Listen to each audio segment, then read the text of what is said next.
अस्सलाम वालेकुम नाज़रीन, आप देख रहे हैं नया पाकिस्तान और मैं हूं शहजाद इकबाल। वज़ीर आज़म इमरान खान ने आज कराची की तारीख के सबसे बड़े पैकेज का ऐलान कर दिया है। वज़ीर आज़म ने ऐलान किया कि कराची के 6 बड़े मसाइल के मुस्तकिल हल के लिए कराची को 1100 अरब रुपए दिए जाएंगे। वज़ीर आज़म के ऐलान के बाद कराची के अवाम की उम्मीद तो जागी है, लेकिन माजी की वादा खिलाफियों की वजह से कराची के अवाम की तमाम निगाहें पैकेज की अमल दरामद पर मरकूज हैं। कराची में हालिया बारिशों के नतीजे में तबाही और बर्बादी के बाद वज़ीर आज़म इमरान खान के दौरा कराची के सब मुंतज़िर थे। कराची के शहरी, ताजिर, समाजी और सियासी हलकों की तरफ से यह मुतालबा जोर पकड़ता जा रहा था कि वज़ीर आज़म कराची आए, कराची वालों के दुख सुने और कराची के अनगिनत मसाइल का कोई फौरी तौर पे और मुस्तकिल हल ढूंढा जाए और मुल्क के सबसे बड़े शहर की तरक्की और ट्रांसफॉर्मेशन के लिए बड़े और ठोस पैकेज का ऐलान करें। जिसके बाद वज़ीर आज़म इमरान खान आज कराची पहुंचे और कराची के लिए 1100 अरब रुपए के पैकेज का ऐलान किया, जो कराची की तारीख का सबसे बड़ा पैकेज है। वज़ीर आज़म ने आज अपने खिताब में कराची के 6 बड़े मसाइल को एक साल में हल करने की यकीन दहानी करवाई है और उसका ऐलान किया है। वज़ीर आज़म आज जब कराची आए तो सबसे पहले गवर्नर हाउस में कराची कमेटी का इजलास हुआ।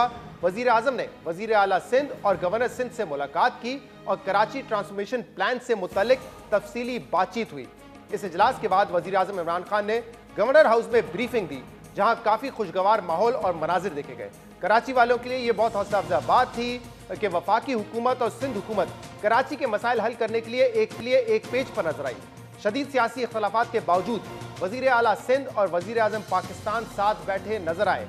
कराची के मसाइल के हल के लिए अब वफाकी, सूबाई, शहरी हुकूमत के अलावा रियासती इदारे भी एक पेज पर होंगे और मिलकर काम करेंगे, जो यकीनन एक हौसला अफजा बात है। कराची की बारिशों ने जहां एक तरफ शहर का हुलिया बिगाड़ कर रख दिया है, वहीं दूसरी तरफ एक मुस्बत बात यह है कि कम से कम इस तबाही की वजह से वफाकी और सिंध हुकूमत सियासत से बालातर होकर एक साथ मिलकर कराची के अवाम को रिलीफ देने के लिए तैयार है। आज वज़ीर आज़म ने कराची के 6 मुख्तलिफ मंसूबों के लिए तारीख के सबसे बड़े 1100 अरब रुपए पैकेज का ऐलान किया है। वज़ीर आज़म इमरान खान कराची के लिए 1100 अरब रुपए के पैकेज का ऐलान कर रहे थे, साथ ही ये भी बता रहे थे कि कौन कौन से शोबों पर सूबाई हुकूमत के साथ मिलकर काम किया जाएगा। इसके साथ ही वज़ीर आज़म ने यह भी बताया है कि इन मसाइल के लिए शॉर्ट टर्म और लॉन्ग टर्म मंसूबे बनाए गए हैं और इन तमाम मंसूबों को ज्यादा से ज्यादा 3 साल के अंदर मुकम्मल कर लिया जाएगा।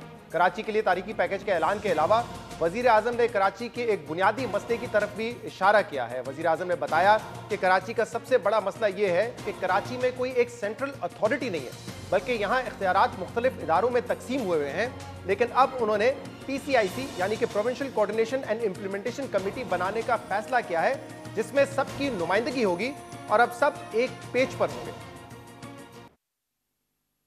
PCIC होगी, जिसका मतलब है कि provincial coordination and implementation committee. तो ये सब अब जो फैसले होंगे ये इम्प्लीमेंट करेगी हमारी जो PCIC है। कराची के अंदर डिफरेंट एरियाज़ में मुख्तलिफ एंटिटीज़ की जुरिस्डिक्शन है, मुख्तलिफ जुरिस्डिक्शन है, इसलिए मुश्किल होता था इम्प्लीमेंटेशन का। अब ये जो हमारी PCIC बन गई है, इसका मतलब कि सभी स्टेक होल्डर्स एक ही जगह पे आ जाएंगे। वज़ीर आज़म इमरान खान का कहना था कि अब सब एक पेज पर होंगे, पहले जो इम्प्लीमेंटेशन का मसला था वो अब नहीं होगा। ये बड़ी अहम बात है, ये बड़ा अहम फैसला है, क्योंकि कराची में अक्सर इख्तियारात ना होने का रोना रोया जाता है, तो कभी जुरिस्डिक्शन के मसाइल का बहाना बनाकर मलबा एक दूसरे पर डाला जाता है। कराची में इस वक्त कोई एक अथॉरिटी नहीं है, कोई एक सेंट्रल अथॉरिटी नहीं है, बल्कि कराची इस वक्त cantonment, KMC, KDA, MDA, railways और KPT समेत कई इदारों में तकसीम है। मगर अब वज़ीर आज़म का कहना है कि जो जुरिस्डिक्शन के मसाइल हैं वो ख़त्म हो जाएंगे। वज़ीर आज़म ने आज कराची के जो 6 बड़े मसाइल को हल करने से मुतल्लिक अहम ऐलानात किए हैं।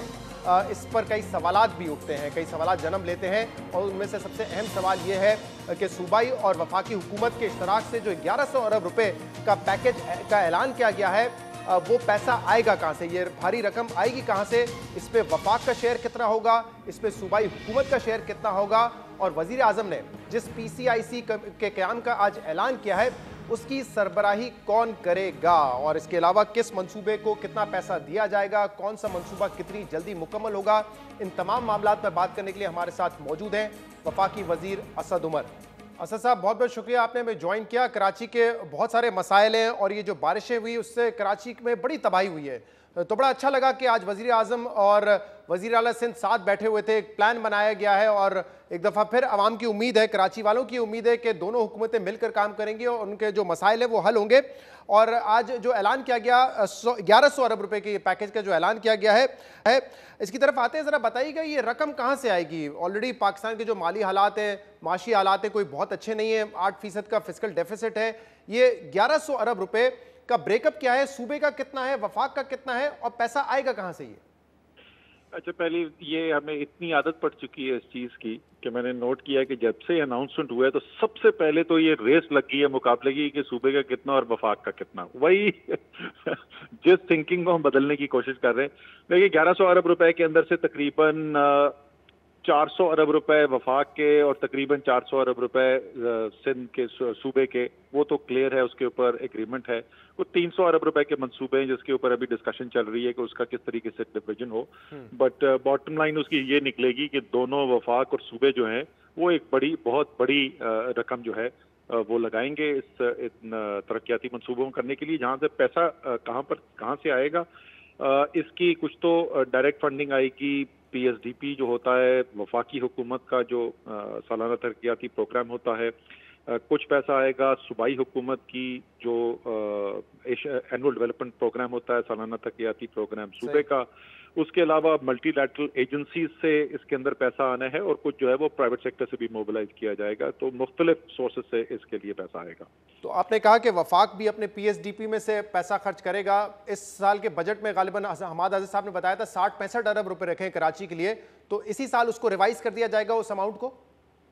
जी, इसके अंदर जो है वो ऑलरेडी हमने उसके अंदर मसलन फॉर एग्जांपल NDA MA के जो फंड्स हैं इमरजेंसी के, तो उसमें से 7 अरब रुपए तो रीअप्रोप्रिएशन की कमिटमेंट अभी हो गई है कि जो फौरी तौर पर काम शुरू कराना है। जैसे ही सिंध की हुकूमत जो है वो लोगों को रिलोकेशन के ऊपर वो काम शुरू करती है और उन लोगों को उसमें जो अखराजात आते हैं तो वो फौरी तौर पर वहाँ से शुरू हो जाएंगे। इसी तरीके से मुख्तलिफ सोर्सेज जो है आइडेंटिफाई की गई हैं। जिस तरह वज़ीर आज़म ने कहा कि देखें जो सबसे फौरी नौयत का काम है ना, जो बारिशों की वजह से सबसे ज्यादा चीज सामने उभर के आई, हालांकि सालों से इसकी बात हो रही थी बल्कि दहाइयों से, कि नाले जो हैं वो सब भर चुके हैं, वहाँ पे कब्जा हो चुका है, वहाँ कचरा फेंका जा रहा है। तो वो स्टॉर्म वाटर ड्रेन जिसको अंग्रेजी में कहते हैं, ये नाले कहते हैं, उनकी सफाई, उनकी क्लियरेंस, उनके साथ सड़कें बननी हैं, लोगों को रीसेटलमेंट करना है और उनकी परमानेंट सेटलमेंट के लिए भी रिहाइश का काम करना है। ये तमाम काम जो है ये अगले साल के आखिर तक मुकम्मल करना है। यानी आप समझ लें कोई 14-15 महीने के अंदर अंदर ये काम सारा मुकम्मल करना है। तो सबसे अर्जेंट फंडिंग तो इसके लिए रिक्वायर्ड है और वो पूरी मुहैया कर दी जाएगी। सही। और इसके अलावा ज़रा बताइएगा कि ब्रेकअप क्या है और कौन कौन से बड़े मंसूबे हैं, उस पर कितनी रकम खर्च होगी और कितना अरसा लगेगा? क्योंकि वज़ीर आज़म साहब ने बताया कि कुछ प्लान्स ऐसे हैं जो 1 साल में मुकम्मल होंगे, बाकी 3 साल में मुकम्मल किए जाएंगे। जी, तो तीन डिफरेंट कैटेगरीज में है। कुछ जो मैंने जैसे कहा कि 14-15 माह के अंदर मुकम्मल होने, कुछ 2 साल के अंदर मुकम्मल होंगे और कुछ जो है वो 3 साल के अंदर मुकम्मल होंगे। 6 मुख्तलिफ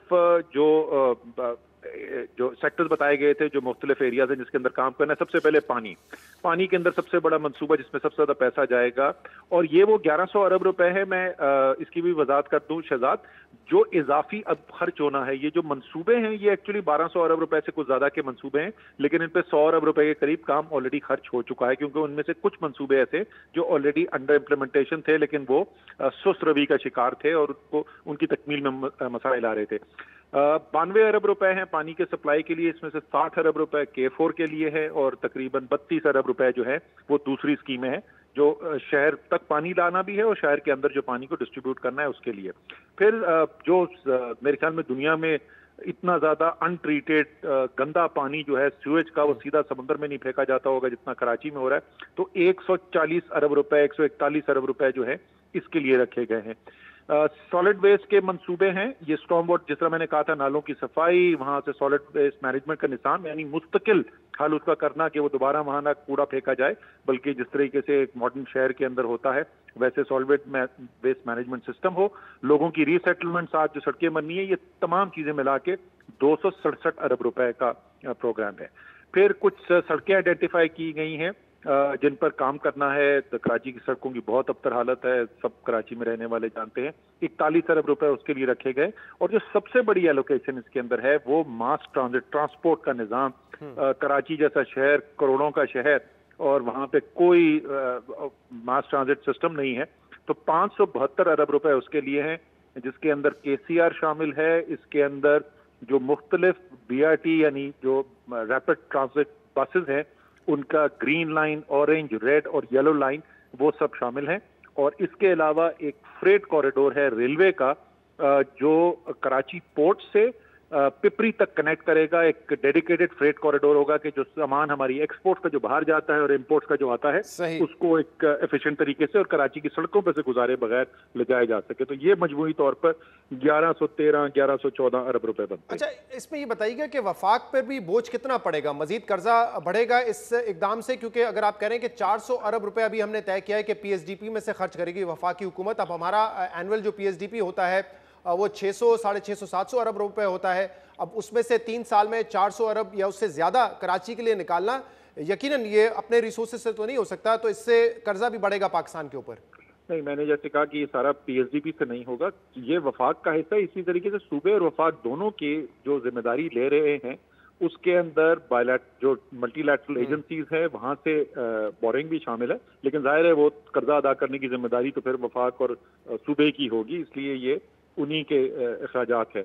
तो जो फौरी तौर पर जो बर्डन है, यानी जो बोझ जिसकी आप बात करेंगे 3 साल में कैसे निकालेंगे, तो वो 3 साल में सारा पैसा नहीं निकालना पड़ेगा। कुछ इसमें PSDP से आएगा, कुछ कर्जे लिए जाएंगे जो तवील मुद्दत का कर्जे होते हैं, उनको वापस किया जाएगा।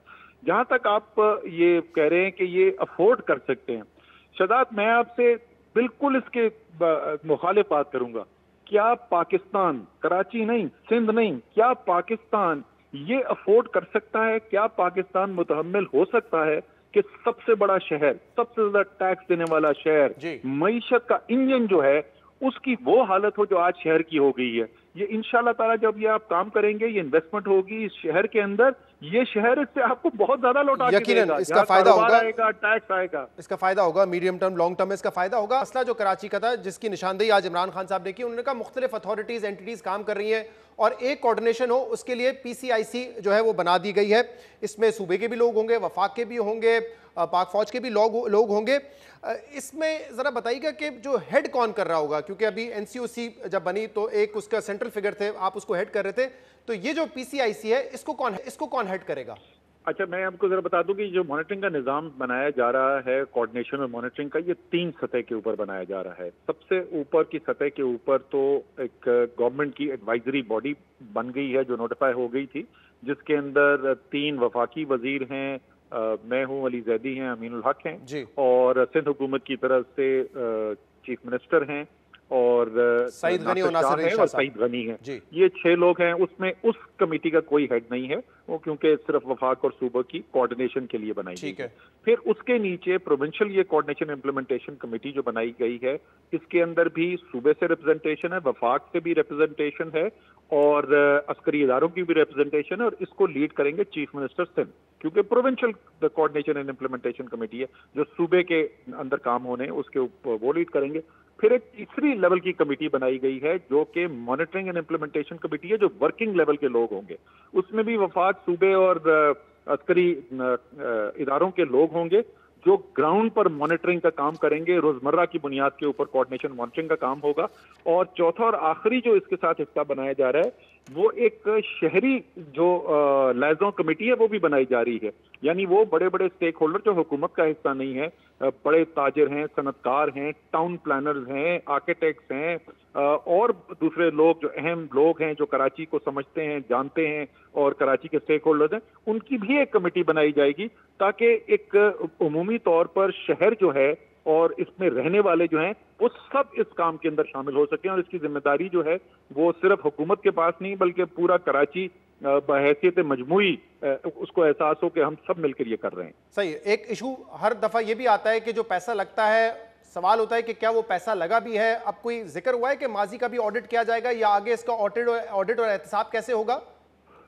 देखिए, माजी का ऑडिट तो वो उसके मैकेनिज्म है, एहतसाब के तरीकेकार हैं, इंटरनल ऑडिट्स भी होते हैं, वो कितना अच्छा चल रहा है वो सबको पता है। तो उसमें बहुत बेहतरी की गुंजाइश मौजूद है।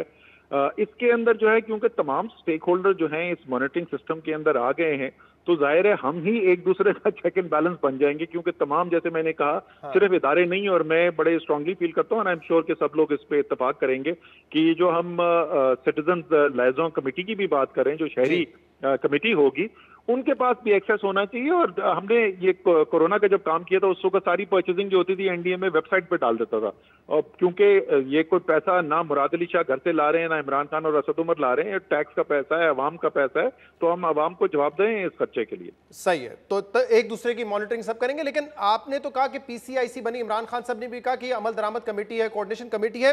कामरान खान साहब बड़े सीनियर सहाफी हैं, कराची पे बड़ी गहरी नजर होती है, उनका कुछ देर पहले ट्वीट आया, उन्होंने कहा ये कमेटी तो बनाई गई है, मगर अमल दरामद का जो प्लेटफॉर्म है वो कोर हेडक्वार्टर होगा और जीओसी कराची का कलीदी किरदार होगा। तो ये उन्होंने खबर दी है अपनी ट्वीट में, क्या हकीकत है ये?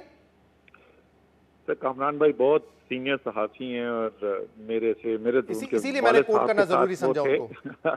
लेकिन देखिए, वो उन्होंने पहले भी पिछले हफ्ते में 1-2 ट्वीट किए हैं, जो उनका अंदाजा था, बाद में वो सही साबित नहीं हुआ। ये तो मैं कह चुका हूँ कि इसके अंदर वफाक, सूबा और अस्करी इदारे सब शामिल हैं। तो बिल्कुल ये तो बात बिल्कुल दुरुस्त है कि इसके अंदर अस्करी जो इदारे हैं वो मुकम्मल तौर पर इसका हिस्सेदार हैं, जिस तरीके से एनसीओसी के हिस्सेदार थे, और बिल्कुल उनकी शमूलियत इसके अंदर बिल्कुल है। लेकिन जो ड्राइविंग सीट है पीसीआईसी की खासतौर पे, उस पर जो है मुराद अली शाह साहब होंगे, चीफ मिनिस्टर सिंध, जीओसी नहीं होंगे। नहीं, उसको जो लीड कर रहे हैं वो चीफ मिनिस्टर सिंध लीड कर रहे हैं, और उसके अंदर जो नॉमिनेट करेंगे कोर 5 को कमांडर जो हैं, लेफ्टिनेंट जनरल हुमायूं, वो नॉमिनेट करेंगे अपना रिप्रेजेंटेटिव, और वो में 1-2 दिन के अंदर वो नाम भी सामने आ जाएगा कि वो किनको नॉमिनेट करना चाहते हैं। कुछ उन्होंने हमें बताया तो था, बट मैं आई वेट कि जब तक वो ऑफिशियल अनाउंसमेंट नहीं करते। सही है। असद उमर साहब, ये भी बताइएगा कि पिछले दिनों आपने भी कहा कि हम चाहते हैं कि एडमिनिस्ट्रेटर कराची जो है उसमें मुशावरत हो, आखिर में फैसला तो सिंध हुकूमत का है। अब नाम आ गया इफ्तिखार शिलवानी साहब का, एक्स कमिश्नर है कराची के, उनको एडमिनिस्ट्रेटर लगाने का फैसला हुआ है, ऑन बोर्ड लिया गया था, मुशावरत हुई थी, और इस फैसले से मुतमईन है वफाकी हुकूमत? देखिए जी, मुशावरत हुई थी, मुशावरत बिल्कुल हुई थी। हमने कुछ और नाम तजवीज़ किए थे, सिंध हुकूमत ने कुछ और नाम तजवीज़ किया, आखिर में ये हो गया तो बिल्कुल मुशावरत से हुआ है। अब उम्मीद है कि सब मिलकर उनको कामयाब करने की कोशिश करेंगे। एक और बहुत अहम बात जिसको मैं हाईलाइट करना चाहता हूँ कि किस तरीके से कोशिश की जा रही है इस बात की ज़मानत देने के लिए कि ये वाकई में ये जो अब हम काम करने जा रहे हैं ये कामयाब होगा। वो एडमिनिस्ट्रेटर की इख्तियारात के अंदर भी इजाफे की बात की गई है, और बहुत सारी वो चीज़ें जो इन कामों को करने के लिए इख्तियारात चाहिए जो इस वक्त सूबाई हुकूमत के पास हैं, वो शुरू में तो उनमें से कुछ चीज़ें जो हैं एग्जीक्यूटिव ऑर्डर के जरिए जो हैं चीफ मिनिस्टर दे देंगे एडमिनिस्ट्रेटर को, ताकि वो बाइख्तियार हो सकें और रोज़मर्रा की बुनियाद के ऊपर फैसले कर सकें, और उसके बाद हो सकता है कि उस पर कुछ लेजिस्लेशन का भी काम किया जाए। सही है। असद उमर साहब, ये भी बताइएगा कि जो कुछ मंसूबे में आपने जिक्र किया उसमें पानी बड़ा अहम है, और इमरान खान साहब ने कहा इसमें 3 साल लग सकते हैं, लेकिन ये तो एक लॉन्ग टर्म बात हो गई ना। अब फौरी तौर पे कराची के कुछ मसाइल हैं, जैसे कि टैंकर माफिया सरगर्म है, इतने सालों से है। मतलब कराची में ऐसा नहीं है कि किसी घर में पानी नहीं मिलता, जिसके नल में पानी नहीं आता, जिसकी लाइन में पानी नहीं आता, वो टैंकर से खरीद के करता है। तो कोई फौरी हल की तरफ आप लोगों ने कोशिश नहीं की कि इस टैंकर माफिया को बंद करें और ये जो पानी टैंकर्स में जाता है ये डायरेक्ट लाइंस में आए और लोगों को मिले, क्योंकि इसका तो बाकायदा वाटर टैक्स दिया जाता है। बिल्कुल लिया जाता है भाई, हम भी देते हैं, पता है। मेरे ख्याल में 30 साल से तो लाइन में नीचे पानी नहीं है, टैंकर ही खरीदते हैं। देखिए, इसकी जो सॉल्यूशंस की तरफ इशारा किया गया है, क्या कोई कोशिश की जा रही है?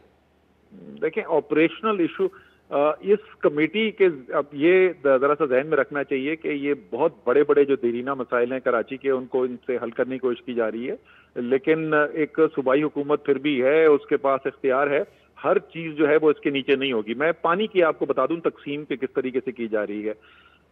K4 यानी 26 करोड़ गैलन यौमिया पानी लाने का जो मंसूबा है, सालों से चल रहा है, अभी तक पाए तकमील नहीं पहुंचा, उसकी लीड जो है वो वफाक को देने की बात हुई है, और कराची तक पानी पहुंचाना जो है वो वफाक की फिर जिम्मेदारी बन जाएगी K4 के जरिए। जो कराची के अंदर निज़ाम बेहतर करना है, एक पुराना प्रोजेक्ट है, वर्ल्ड बैंक फंडेड प्रोजेक्ट है, बड़ा कॉम्प्रिहेंसिव, उसके जरिए Karachi water and storage board की जो है वो रीऑर्गेनाइजेशन भी करनी है, उस इदारे को फाल करना है। तो वो अंदर शहर के अंदर जो डिस्ट्रीब्यूशन का काम है वो सूबे के पास है जिम्मेदारी। सही है, तो डेवलपमेंट के हवाले से बात हुई, लेकिन बेहतर होता है इस पर भी कोई सख्त इकदाम लिया जाता है, क्योंकि आप कह रहे हैं वफाक भी साथ है, आपके साथ पाक फौज भी होगी, तो जो माफिया सरगर्म है इसको इस पर क्रैक डाउन करते हैं ना, कि ये फौरी हल हो जाता है, जो टैंकर में पानी ना जाए डायरेक्ट लाइंस में आए। जो आप और मैं दोनों चलते हैं इस पर मुजाहरा करने के लिए, जैसे मैंने कहा मैं तो खुद इसका डसा हुआ, लेकिन देखें हमारी उम्मीद ये है कि इनमें से कुछ चीजें जो हैं वो तो इसलिए नहीं होती क्योंकि वो जुरिस्डिक्शन का मसला आ जाता है। मसलन आप अगर के इलेक्ट्रिक से बात करें तो के इलेक्ट्रिक कहता है कि मुझे नहीं है ना, मुझे तो तमाम लोग आ गए ना कमेटी में, सुन लेना यार, सुन तो ले भाई, वही तो जवाब, वही तो कह रहा हूँ कि मैं मिसाल दे रहा था कि जिस तरीके से के इलेक्ट्रिक से बोलो कि भाई तुम ये तारें क्यों नहीं ठीक करते, तो अंडरग्राउंड क्यों नहीं लेके जाते, वो कहते हैं जी कैंटोनमेंट बोर्ड से मैं राइट ऑफ वे नहीं मिलता। अब इसमें जो है एक ही प्लेटफॉर्म के अंदर सूबा भी बैठा हुआ है, वफाक भी है, अस्करी क़यादत भी है, कैंटोनमेंट बोर्ड भी है, तो अब ऑपरेशनल वजूहात की वजह से जो काम नहीं हो पाते थे वो भी उनके अंदर तेजी आनी चाहिए और बेहतरी आनी चाहिए। सही है, मुझे एक और मुख्तसर अगर जवाब दे दीजिएगा, केसीआर 300 अरब रुपए का मंसूबा है, इसी में पैसा जाएगा, अफादियत है इस मंसूबे की? 30 साल था कराची में, अब तो ट्रांसपोर्ट के मुख्तलिफ निज़ाम आ चुके हैं, पब्लिक बसेज आएंगी, अफादियत होगी कि इतना पैसा इस पर खर्च किया जाए? केसीआर जो है बहुत जबरदस्त मंसूबा है, मेरे ख्याल में तो बहुत पहले बना देना चाहिए था। और ये भी आपको बता दूं कि ये जो बस रैपिड ट्रांसपोर्ट की बीआरटी की जो लाइंस आ रही हैं वो लाइंस भी फीड करनी है इस केसीआर के सिस्टम के अंदर, तो वो उस एक मरबूत ट्रांसपोर्ट के निजाम का हिस्सा है। वो एक दूसरे की रिप्लेसमेंट नहीं है, बल्कि एक दूसरे को सपोर्ट करते हैं जो बीआरटी की लाइंस हैं और जो केसीआर है। ठीक है, एक आखिरी सवाल, क्योंकि आप लोगों के दरमियान सियासत होती रहेगी, दोनों पार्टी के बड़े इख्तलाफात हैं, लेकिन कम से कम इस इशू पे सियासत नहीं होनी चाहिए। और आज मैं देख रहा था कि शिबली फराज साहब का एक ट्वीट एन उस वक्त आया था जिस वक्त गालिबन इमरान खान और वजीर आला मीटिंग में थे। उस ट्वीट में उन्होंने ये कहा था कि कराची के अवाम को सिंध हुकूमत के रहमो करम पर नहीं छोड़ा जा सकता, जिन्होंने 12 साल तवील इक़्तिदार में शहर कायद को तबाह हाल कर दिया। अब कम से कम इस इशू पे तो सियासत ना हो, ये तो साजगार माहौल बनाए ना। ये वैसे मैं पहले भी अगर आपको याद हो तो कोविड में भी यही बात होती थी कि जी आप तो कह रहे हैं हम साथ मिलकर काम कर रहे हैं, लेकिन शाम को तो मुर्तजा वहाब ने ये कह दिया और फलाने पीटीआई के लीडर ने ये कह दिया। देखें ये पाकिस्तान में जमहूरी निज़ाम है, यहाँ पे एक जमहूरी सियासत है, सियासी पार्टियां हैं, आज़ाद मीडिया है, तो ये नहीं हो सकता कि अब इसके बाद से पीपल्स पार्टी हर बात तहरीक इंसाफ के बारे में बड़ी अच्छी करे और तहरीक इंसाफ हर बात में उनकी। आज शाम से मीडिया पे, सोशल मीडिया पे देखें वो चल रहा है, वो पीपल्स पार्टी के सोशल मीडिया ग्रुप वाले कह रहे हैं कि 800 अरब रुपए जो है वो तो सूबे ने कर दिए हैं, तो बाकी वफाक ने क्या कि पता नहीं 36 बिलियन ने ऐसा कुछ दिया है। ये तो चीफ मिनिस्टर साहब ने कहा था कि 800 अरब रुपए के तो ऑनगोइंग मंसूबे सिंध हुकूमत के हैं, क्या ये बात दुरुस्त नहीं है क्या? सर आप उसको देख लें, मुझे, मैं चीफ मिनिस्टर के बयान पे नहीं कुछ बोलूंगा, लेकिन वो जो सोशल मीडिया पे पेज घूम रहा है जिसपे 800 अरब रुपए के मंसूबे दिखाए हुए, उसमें ये भी आगे देख लें कि कॉलम में लिखा हुआ है कि एलोकेशन यानी इस साल का बजट जो है वो 32 अरब रुपए है, यानी ये 800 अरब रुपए के मंसूबे जो 26 साल में मुकम्मल होंगे। तो इसलिए देखिए मैंने कल भी एक मीटिंग में बात की थी, चीफ मिनिस्टर के साथ बैठे हुए थे, और मैं वो दोहराना चाहता हूँ सबके लिए। देखिए मंसूबों की फहरिस्त इसमें कोई नई चीज नहीं है, पहले भी हम सुनते रहे हैं। असल बात यह है कि आज वो तमाम सियासी जो स्टेक होल्डर्स हैं और जो रियासती स्टेक होल्डर हैं पाकिस्तान के, वो तमाम पाकिस्तान की रियासत के सतून, हुकूमत के सतून, चाहे वफाक के हों या सूबे के हों, वो खड़े होके कह रहे हैं कि कराची के अवाम का ये हक है और इसके लिए हम मिलकर काम करेंगे। इस स्पिरिट को जिंदा रखेंगे तो इंशाल्लाह ताला ये काम हो जाएगा। इससे अगर हमें बहुत जल्दी की सियासी फायदे निकालने की तो सबको नुकसान होगा। ठीक है, जो काम कर जाएगा आखिर में उसको सियासी फायदा भी हो जाएगा। बहुत बहुत शुक्रिया। असद उमर साहब हमारे साथ मौजूद थे। पीपल्स पार्टी के चेयरमैन बिलावल भुट्टो जरदारी साहब ने भी वेलकम किया है इस पैकेज को। पीपल्स पार्टी के सईद गनी साहब हमारे साथ एक ब्रेक के बाद मौजूद होंगे, उनसे भी बात करेंगे। हमारे साथ रहिए।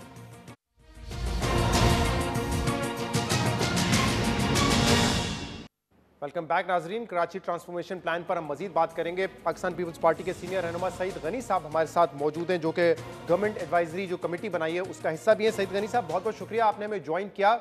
कल आपने हमारे प्रोग्राम में बताया था कि जो मुकम्मल प्लान है ट्रांसफॉर्मेशन का वो इस वक्त हमारे पास नहीं है, लेकिन आज यकीनन वो प्लान भी आपसे शेयर कर लिया है, उसका ऐलान भी हो गया है। क्या सिंध हुकूमत मुतमईन है जो पैकेज का ऐलान किया गया है, और ख़ासतौर पर जो अमल दरामद का तरीक़ेकार तय पाया है, जो मैकेनिज्म तय पाया है, उस पर मुतमईन है सिंध हुकूमत? मुझे एक तो आवाज़ आपकी पूरी नहीं आई, अगर दोबारा सवाल रिपीट जी, मैंने कहा कि कल आपने हमारे प्रोग्राम में कहा था कि मुकम्मल इंफॉर्मेशन हमारे पास इस प्लान से मुतल्लिक नहीं है, लेकिन आज यकीनन वो आपसे शेयर भी कर ली गई है, उसका ऐलान भी हो गया है क्या सिंध हुकूमत मुतमईन है इस 1100 अरब रुपए के पैकेज से, और खास तौर पे जो मैकेनिज्म है अमल दरामद का उस पर सेटिस्फाई है सिंध हुकूमत? शहजाद, जो मंसूबे इसमें शामिल हैं उसमें फेडरल गवर्नमेंट की जानिब से कुछ मंसूबे हैं और ज़्यादा मंसूबे सिंध हुकूमत के हैं, जो जिसकी तफसील चीफ मिनिस्टर साहब ने पहले ही शेयर की थी 2 दिन पहले मीडिया से कि हम कौन कौन से काम कराची में कर रहे हैं। तो प्रोजेक्ट्स तो अपनी जगह मौजूद हैं, लेकिन जो मैकेनिज्म बनाया गया है मैं समझता हूँ कि वो मुनासिब इसलिए है कि अक्सर प्रोजेक्ट्स में हमें मुश्किलात पेश आती थी उसकी एग्जीक्यूशन में जब हम जाते थे, जिसमें अगर आपको मैं एक मिसाल दूँ KCR की, तो KCR गालिबन 2016 में जो है वो CPEC में शामिल हुआ, या गालिबन 17 के आगाज़ में। उसके बाद PMLN की गवर्नमेंट थी तब भी, और उसके बाद जब PTI की गवर्नमेंट आई तब भी चीफ मिनिस्टर साहब ने कई मरतबा खतूत लिखे, कई मरतबा बात की, लेकिन उसमें कोई ख़ास प्रोग्रेस नहीं हो रही थी और फेडरल गवर्नमेंट की वजह से हम वो पूरा प्रोजेक्ट ताख़ीर का शिकार हो रहा था। अब अगर ये मैकेनिज्म बना दिया गया है तो इसके ज़रिए तमाम वो चीज़ें जो है वो रिजॉल्व हो जाएंगी। K4 का मंसूबा है, उसके अंदर मसला ये था कि फेडरल गवर्नमेंट अपना 50% शेयर देने को तैयार नहीं थी। उनका अपनी एक आर्गूमेंट थी कि जी 25 अरब रुपए का है, हम आधा देंगे और दे चुके हैं, आइंदा हम नहीं देंगे। लेकिन इस मरतबा ये चीज़ कम से कम सेटल हो गई कि K4 का जो इस वक्त सिस्टम बिछा रहे हैं, जो पानी कराची तक पहुँचना है, जिस पर FWO काम कर रहा है, उसकी जो रिवाइज्ड कॉस्ट है वो तकरीबन 60 अरब होगी। 14 अरब खर्च हो गया है, बाकी 46 बिलियन फेडरल गवर्नमेंट ही खर्च करेगी। तो बाकी जो इसके मिसिंग कंपोनेंट्स थे, 2 ऑगमेंटेशन वाला और पावर प्लांट वाला, वो दोनों हिस्से जो है वो सिंध हुकूमत मुकम्मल करेगी। तो कम से कम फेडरल गवर्नमेंट की तरफ से जो वो पहले एक डिसएग्रीमेंट था कि हम पैसे नहीं देंगे, वो ख़त्म हुआ और वो एक मंसूबे का एक हिस्सा जो है उन्होंने अपने सर पे ले लिया है। इसी तरह S3 का प्रोजेक्ट था, उसके अंदर भी इसी किस्म की डिस्प्यूट्स थी, तो वो इशू रिजॉल्व हो रहे हैं। तो मैं ये समझता हूँ कि कम से कम अब प्रोजेक्ट्स कितनी तेजी से हम आगे बढ़ाने में कामयाब होते हैं, कितने अरसे में मुकम्मल करते हैं, वो तो वक्त बताएगा। अच्छा सईद गनी साहब, इसमें एक मसला यकीनन फंडिंग का भी था। उस दिन CM साहब ने बताया कि 800 अरब रुपए के ऑनगोइंग मंसूबे हैं, लेकिन कराची के लिए अभी असद उमर साहब ने बताया कि 32 अरब रुपए रखे गए थे। तो आप लोगों के पास प्लान तो था, मंसूबे भी थे, लेकिन रकम नहीं थी, पैसे नहीं थे। अब वफाक कह रही है कि 400 अरब रुपए वफाक से आएंगे, ये तो तय हो चुका है। मजीद 300 अरब रुपए वफाक कितना शेयर करेगा, प्रोविंसेस कितना करेंगे, इस पर बात होनी है। तो इस हवाले से आपके ख्याल में जो मंसूबे सिंध हुकूमत के भी थे, वहां से जब पैसा आएगा तो वो फास्ट पेस होंगे? नहीं, मैं आपको थोड़ा और समझा दूं। देखें, 802 अरब रुपए उन प्रोजेक्ट्स की कॉस्ट थी, और कभी भी ये नहीं होता कि जो मंसूबा 3 साल का हो या 5 साल का हो, उसके लिए पहले ही साल में उसकी पूरी एलोकेशन रख दी जाए। और ख़ास तौर पे जब ऐसे बड़े प्रोजेक्ट्स होते हैं तो इनिशियली उनकी एलोकेशन बहुत कम होती है, इसलिए कि वो इनिशियल स्टेजेस पे होते हैं। जब एग्जीक्यूशन के उसमें मरहले में वो जाते हैं, जब काम फिजिकली ज़मीन पर शुरू होता है, तो उसके लिए एलोकेशंस बढ़ जाती हैं। और ये जितने बड़े मंसूबे हैं, इसमें BRTs आप ले लें, KCR ले लें, KWSSIP ले लें, क्लिक का प्रोजेक्ट ले लें, स्वीप का प्रोजेक्ट ले लें, ये मुख्तलिफ डोनर एजेंसी की जानिब से फंडेड प्रोजेक्ट्स हैं। तो इनमें ये नहीं था कि सिंध हुकूमत ने कोई उसके लिए एलोकेशन करनी थी। सही साहब, आप कह रहे हैं कि इनिशियल स्टेज पे ये जो है रकम कम रखी जाती है। तमाम मंसूबे इनिशियल स्टेज में ही हैं 12 साल हुकूमत के बाद भी? देखिए, K4 का मंसूबा जो है वो काफ़ी एडवांस स्टेज पे था, लेकिन फिर उसके अंदर जो कुछ चीज़ें मिसिंग थी, फिर उसके अंदर जो इंजीनियरिंग के फॉल्ट सामने आए, तो उस पर 14 बिलियन रुपीस तकरीबन जो है वो कॉस्ट, उसके जो खर्चा है वो हो चुका है। और मजीद जब ज़ाहिर उसको रिवाइज करेंगे तो अंदाज़ा है कि 60 अरब तक ये जाएगा।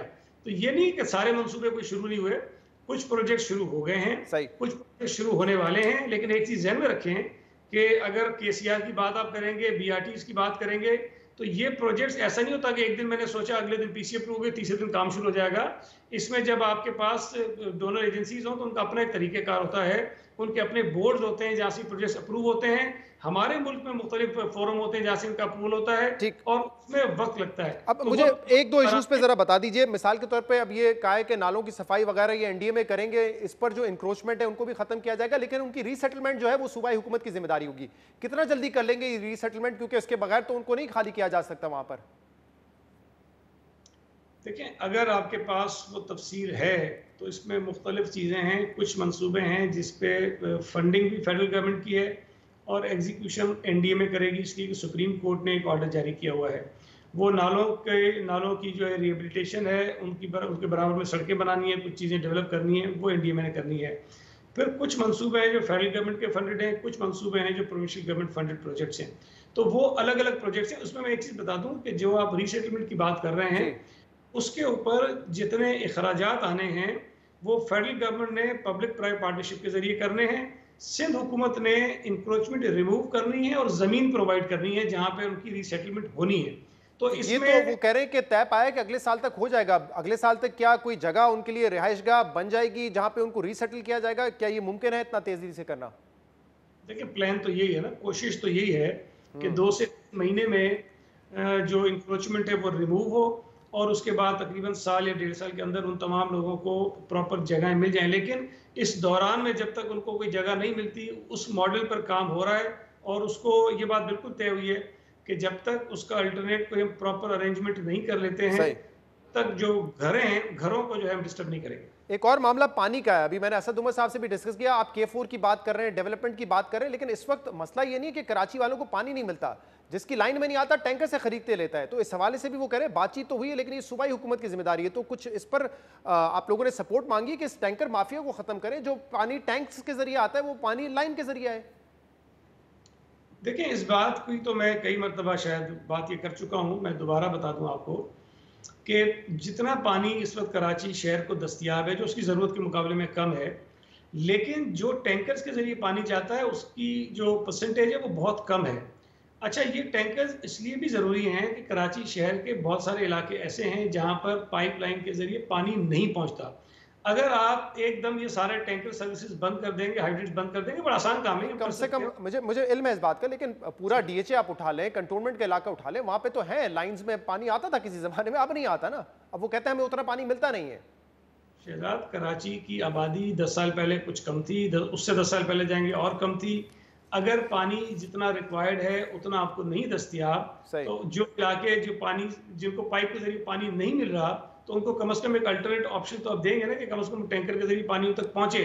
टैंकर उस वक्त आपके खत्म हो जाएंगे जब पूरे शहर में इस काबिल हो जाए, अल्लाह करे कि हर घर में पानी पाइपलाइन के जरिए पहुंचना शुरू हो जाए। लेकिन जब तक पानी नहीं पहुंचता जहां जहां, वहां तो आपको टैंकर चलाने हैं, तो बिल्कुल टैंकर खत्म नहीं हो सकते सर। बहुत बहुत शुक्रिया। सईद गनी साहब हमारे साथ मौजूद थे। करेंगे एक ब्रेक, इसके बाद एक और इशू पर बात करेंगे। हमारे साथ रहिएगा।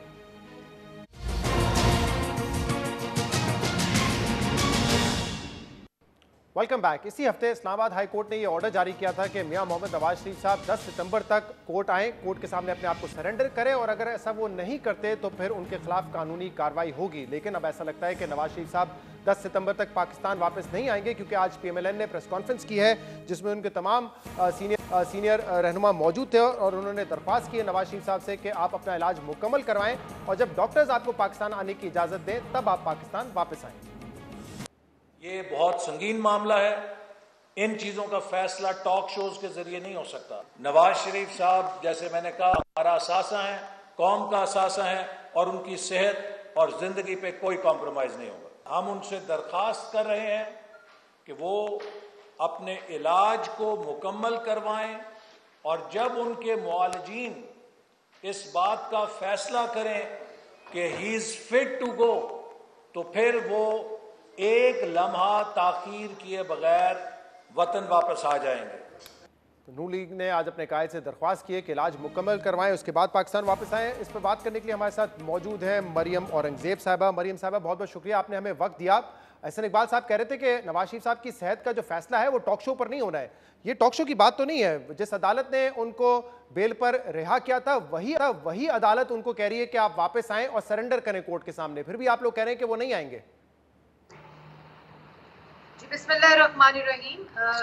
शहजाद, जो टॉक शो की बात उन्होंने की उसका कॉन्टेक्स्ट ये था कि जिस तरह हुकूमती तर्जुमान जो है वो जिस तरह के बयानात मियाँ साहब की सेहत के ऊपर देते हैं और उसके अलावा जो टॉक शोज में बैठ के बात करते हैं, इसका फैसला उनके ज़रिए नहीं होना, तो ये उनका मतलब था। बाकी जो आपने बात की कि आज बिल्कुल पाकिस्तान मुस्लिम लीग नून का सीनियर क़यादत का और तमाम जो प्रोविंशियल चैप्टर्स हैं उनसे राय ली गई और फिर जो हमारे मेंबर्स हैं, पार्टी के रहनुमा हैं, सबकी राय आई और हमने एक, आपको पता है, एक बड़ी मुफस्सिल प्रेस टॉक भी की और उसमें ये बताया कि पार्टी ने ये फैसला किया है और दरख्वास्त की है मियाँ साहब से कि जब तक उनका इलाज मुकम्मल तौर पर कंप्लीट नहीं हो जाता और डॉक्टर्स ये सर्टिफाई नहीं करते कि अब उनका ट्रीटमेंट जो है वो कंप्लीट हो गया है, जिस ट्रीटमेंट के लिए पंजाब हुकूमत ने और फेडरल हुकूमत ने उनको भेजा था।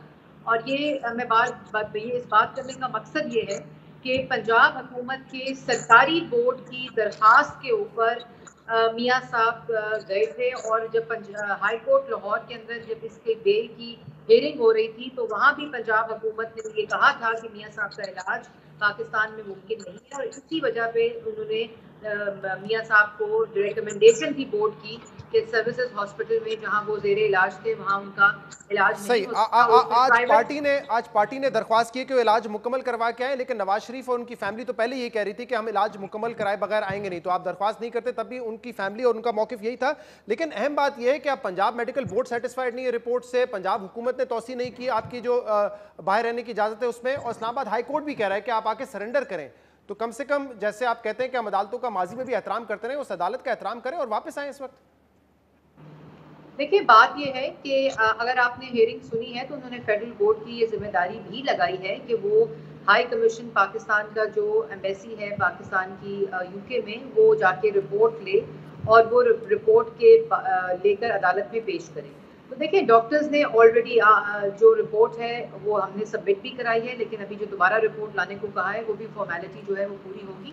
और ये शरीफ खानदान का नहीं मसला, ना ये पार्टी की बात है, ये डॉक्टर्स की जो रिकमेंडेशन है और डॉक्टर्स की मेडिकल रिपोर्ट्स हैं, जो कि पहले भी मैंने जैसे कहा कि पाकिस्तान के भी डॉक्टर्स की रिकमेंडेशन, जिसमें प्राइवेट डॉक्टर्स भी मौजूद थे जिनको गवर्नमेंट पंजाब गवर्नमेंट ने डिप्लॉय किया था उस बोर्ड में, और सरकारी अफसर भी मौजूद थे, और वजीर सेहत यास्मीन राशिद साहिबा देखिए उस वक्त ये तमाम डॉक्टर्स और यास्मीन राशिद साहिबा उस वक्त ये तमाम डॉक्टर्स का ये मौकिफ था कि नवाज शरीफ साहब की तबीयत बहुत क्रिटिकल है, उनको कुछ भी हो सकता है, कॉम्प्लेक्सिटीज है, इलाज के लिए बाहर भेजा जाए। अब ये तो बड़ा क्लियर है ना कि जितनी हालत उनकी खराब थी, तबीयत खराब थी, अब वो क्रिटिकल कंडीशन नहीं है उनकी लंदन में। यकीनन वो बीमार है, उनको इलाज की जरूरत है, लेकिन वो क्रिटिकल कंडीशन तो नहीं है ना उनकी।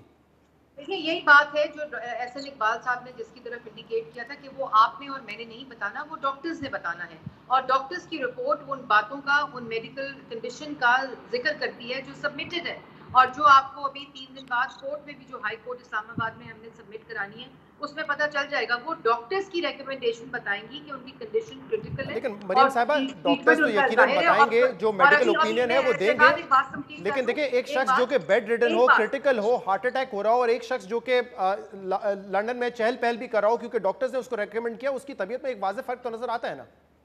देखिए, चहल कदमी जो है वो मियां साहब को डॉक्टर्स की रिकमेंडेशन के ऊपर वो करते हैं, और ये बड़ी ही छोटी बात है कि उनकी चहल कदमी के ऊपर उनकी डॉक्टर्स ने उनको कहा है, और यहाँ चलते फिरते लोग जो होते हैं वो बज़ाहिर बिल्कुल ठीक नजर आ रहे होते हैं, आपको भी मालूम है, और उनको बैठे बैठे हार्ट अटैक हो जाता है।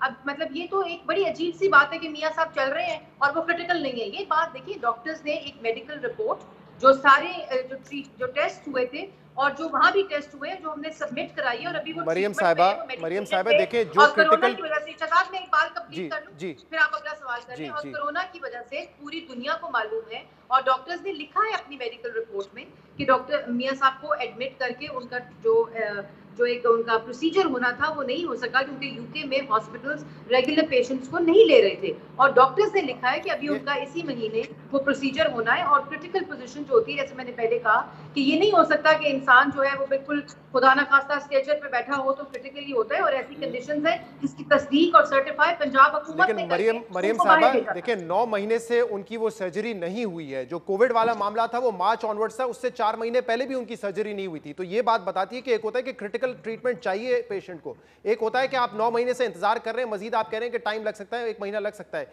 ये फर्क है ना। नहीं शहजाद, बिल्कुल ये फर्क नहीं है।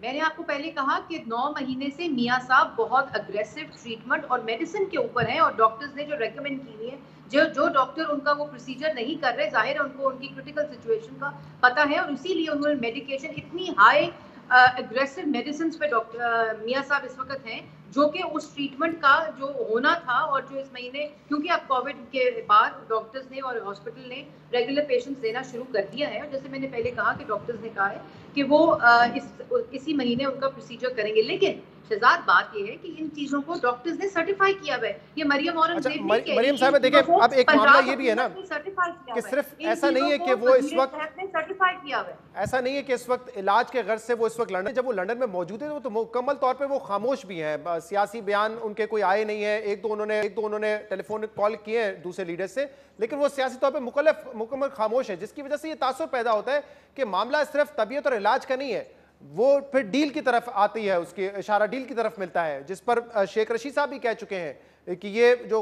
डील करके गए कि 5 साल ये मुकम्मल इमरान खान को करने देना चाहते हैं, उनको कोई इसमें एतराज नहीं है। नहीं, बात सुनिए, डील किसके साथ, मुझे समझ नहीं आई। ये तो आप बताएंगे कि किसके साथ डील करके गए। शेख रशीद साहब ने तो ये भी कहा था, जी मैं समझी साहब के साथ डील करके गए, जिन्होंने उनको सर्टिफाई किया, यास्मीन राशिद साहिबा के साथ डील करके गए, या जो वो डॉक्टर लंदन में उनके मेडिकल रिपोर्ट्स को सर्टिफाई कर रहे हैं उनके साथ डील करके, किसके साथ डील करके गए?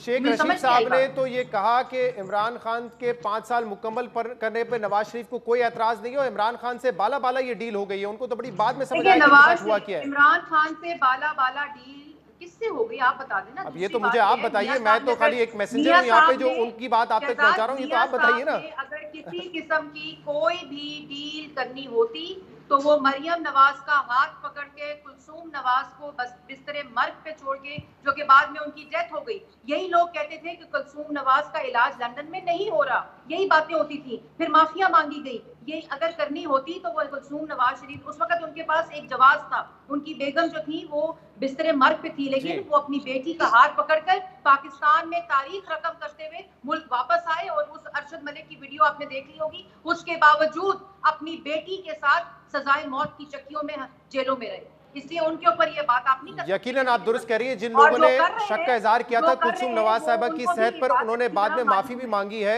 लेकिन मुझे ये बताइए ना मरियम औरंगजेब साहिबा कि जब नवाज शरीफ साहब की ये खबर आती है, और यकीनन पार्टी से आती है कि उन्होंने फजल रहमान से बात की, उन्होंने बिलाल भुट्टो ज़रदारी से बात की, लेकिन उनसे बात करते हैं, कोई पब्लिक स्टेटमेंट नहीं देते, तो फिर ये तासुर तो मजबूत होता है ना कि बाहर भी बैठे हुए हैं, खामोश भी हैं, कुछ बात भी नहीं करते सियासी मामलात पे, तो शायद डील करके गए हों।